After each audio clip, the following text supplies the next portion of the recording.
몸의 자연 치유력은 맑은 혈액에서 시작됩니다. 내가 먹은 음식이 바로 나다라는 이 말을 이제는 진짜로 생각해 봐야 합니다.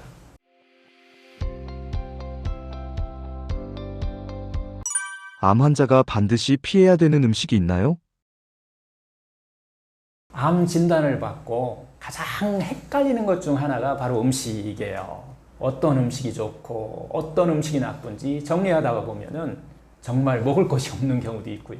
불안감만 더 커지는 경우도 많아요. 하지만 실제로 우리는 매일 먹는 음식이 몸을 회복하는 열쇠가 된다는 것을 우리는 확실히 기억해야 됩니다. 반대로 암을 키우는 독소가 되기 때문에 실제 생활에서는 피할 것은 피하는 것이 치료의 열쇠가 된다는 거죠. 그래서 오늘 영상에서는 암 환자가 피해야 할 음식 3가지를 중심으로 의학적인 이야기와 자연의학적인 어떤 시선 그리고 실천팁까지 명확하게 한번 정리를 해보는 시간을 가져보겠습니다. 의학적인 관점으로 볼 때 암세포는요 일반 세포보다 훨씬 빠르게 자랍니다. 이렇게 빠르게 자라는 암세포에게는 좋은 먹잇감이 따로 있어요. 암세포가 제일 좋아하는 음식은 뭘까요? 바로 설탕입니다. 포도당, 정제탄수화물이에요. 실제로 암세포는 정상세포보다 포도당을 10배 이상 더 많이 먹는다고 합니다. 암세포가 정상세포보다 포도당을 10배 이상 빠르게 소비한다는 거예요. 이건 단순한 어떤 이론이 아니라 100년 전부터 밝혀진 과학적 사실이에요. 1920년대에 독일의 생화학자 오토 바르부르크라고 하는 상당히 이 암하고 관련돼서 음식하고 관련해서 유명하신 분이 있는데요. 암세포가 산소가 있어도 포도당만 잔뜩 먹고 그걸 막 젖산으로 바꿔버린다는 것을 이분이 발견한 거예요. 그것을 갖다가 바르부르크 효과라고 우리가 이야기를 해요. 즉 암세포는 아주 비효율적이지만 포도당만 폭식하면서 자란다는 겁니다. 그래서 여러분들 요즘 병원에서 PET-CT 검사할 때도요, 그 포도당에 방사선 물질을 이렇게 딱 붙여가지고서 암세포를 찾아내는 방법으로 우리가 사용하게 되잖아요. 왜냐면은 암세포가 그걸 유독 잘 흡수하기 때문이에요. 암세포가 얼마나 포도당을 좋아하는지 우리는 영상으로 확인할 수 있는 그런 시대에 우리가 지금 살고 있습니다. 그래서 환자분들에게는 이 단 음식, 설탕, 음료수 같은 거, 정제된 탄수화물을 가급적 제한하라고 의학적으로 얘기를 계속 드리는 거예요. 그 다음에는 암 진단 후에 절대 먹으면 안 되는 음식 2번째는요. 트랜스지방과 산화지방입니다. 이건 어떤 음식에 들어있냐면요. 튀김, 바삭한 과자, 패스트푸드, 마가린 쇼트닝, 오래된 기름으로 조리된 음식 속에 들어있어요. 이런 지방들은 몸에 만성적인 어떤 염증을 일으키기도 하고요. 면역세포의 기능을 떨어뜨립니다. 특히 간 해독 기능에 부담을 주기 때문에 암 치료 중인 분들에게는 2배로 해롭습니다. 그리고 마지막 3번째는 가공육과 화학 첨가물이 많은 인스턴트 식품들입니다. WHO 세계보건기구에서는 햄, 소세지, 베이컨, 통조림 같은 어떤 가공육을 1급 발암물질로 이렇게 분류하고 있어요. 즉 담배와 같은 등급이라는 뜻입니다. 이런 가공식품에는 방부제나 착색료, 인공 조미료 같은 간에서 해독해야 될 이 독소가 한가득 들어있습니다. 이런 음식을 자주 섭취하게 되면 결국 면역력은 떨어뜨리고 또 간과 장이 피곤해지고 몸 안에 계속 산화와 염증 상태가 계속 이어지겠죠. 전체적으로 한번 정리를 해볼까요? 암세포를 키울 수 있는 대표적인 음식 3가지는 첫째, 설탕, 정제된 탄수화물.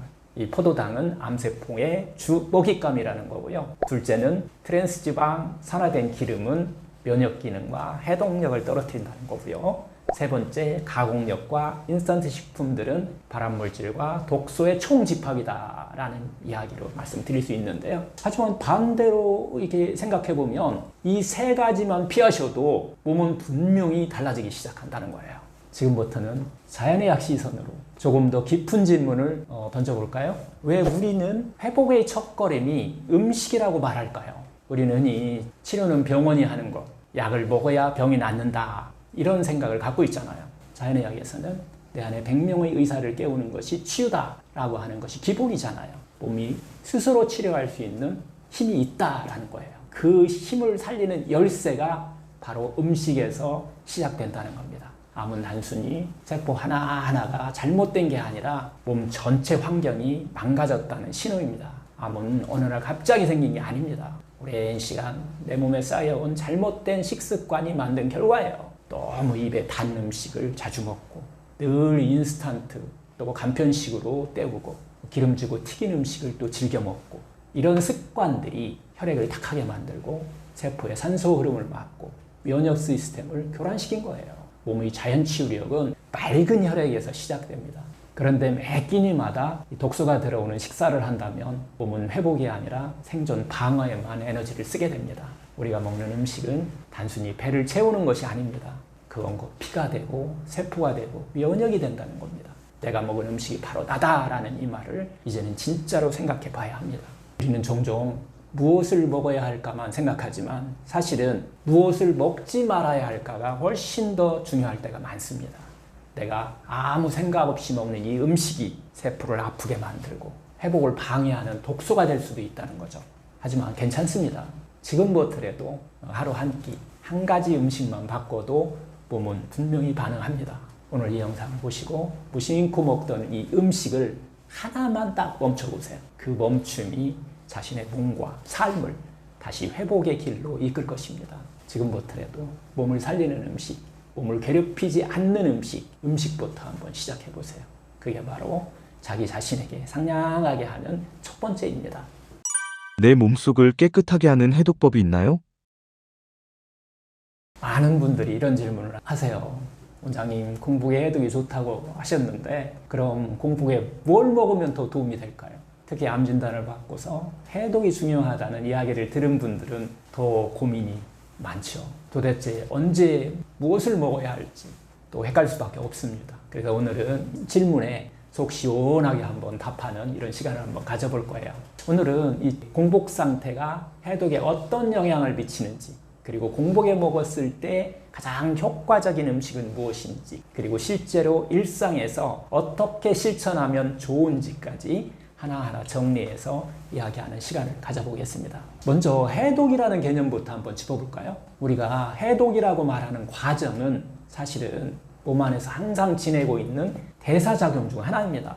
몸은 늘 쌓인 노폐물이나 독소를 처리하는 방향으로 움직이고 있어요. 그런데 문제는 우리가 계속해서 먹고 과식하고 소화하느라 막 바쁘기 때문에 몸은 해독할 시간조차 갖지 못하는 경우가 많습니다. 그래서 해독의 핵심 조건 중 하나는 바로 공복 상태입니다. 단순히 아무것도 먹지 않는 상태가 아니라 몸이 소화 흡수에서 벗어나 스스로를 정비하고 회복할 수 있는 시간이 되는 거죠.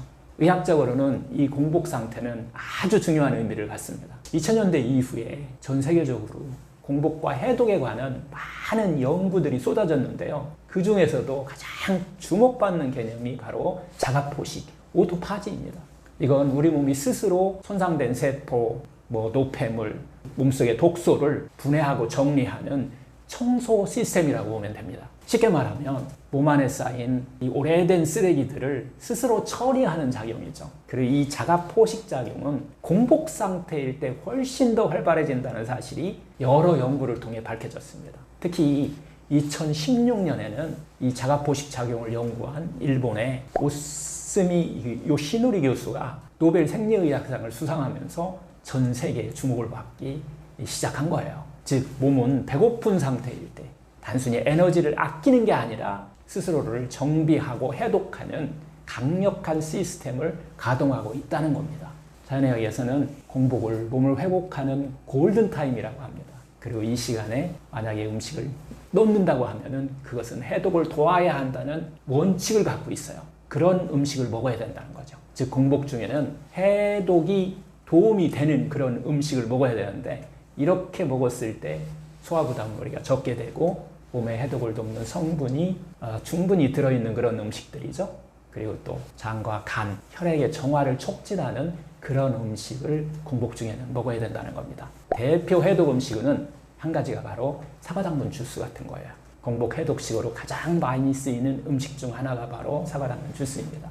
왜 이 조합이 좋으냐면요. 사과에는 수용성 식이섬유인 팩틴이 아주 풍부하게 들어있어요. 장내 독소를 흡착과 배출을 도와주는 역할을 합니다. 또 당근에는 이 베타카로틴, 비타민 A, 이런 항산화 성분이 많아서 간의 해독과 항산화 작용을 도와주고 있다는 거예요. 둘 다 소화가 빠르고 또 부담이 적어요. 자연에서 그대로 온 해독 성분들로 이루어진 좋은 조합입니다. 단 주의점이 있습니다. 꼭 공복에 마셔야 돼요. 생즙 상태로 너무 오랜 시간 보관하지 않도록 조심하셔야 됩니다.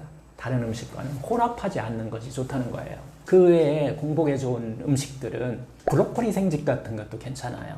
이 안에는 황성분이라고 하죠. 설포라판이라고 하는 이런 간 해독 효소가 활성화시키는 그런 항산화 성분들이 많이 들어있죠. 비트하고 사과 주스도 괜찮습니다. 간과 혈액의 해독에 아주 탁월한 효과들을 갖고 있습니다. 물 대신 레몬 하나 타서 드시라고 하는 레몬물인데요. 이것은 알칼리화 작용을 시켜주고 신장을 좀 정화하는 그런 작용을 하고 있습니다. 또 양배추즙도 괜찮아요. 의점막을 좀 보호해주기도 하고요. 또 항염 작용이 강합니다.